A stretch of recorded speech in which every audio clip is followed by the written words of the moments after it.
দেখতে পাচ্ছেন এই কুকুরটিকে? আমার অনেক ভিডিওতে দেখবেন আমার আশেপাশে ঘোরাঘুরি করে। একে কবে আমি ২টো বিস্কুট খাইয়েছিলাম সেটা আমি নিজেই ভুলে গেছি। কিন্তু তাও সত্ত্বেও সেই কিন্তু ভোলেনি, মনে রেখেছে। প্রতিদিন আমি যখনই ছাদে চলে আসবো ভিডিও করতে, কিন্তু এসে আমার পাশে শুয়ে থাকে বা দাঁড়িয়ে থাকে, পাশে এসে ঘোরাঘুরি করে।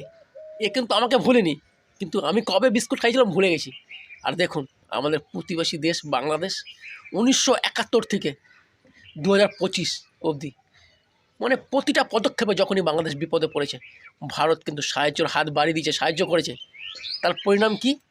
এখন তাদের কিছু উটকো পাতি উগ্রবাদী রাজনৈতিক নেতারা স্লোগান, ভারত থেকে 7 সিস্টার আলাদা করে দেব।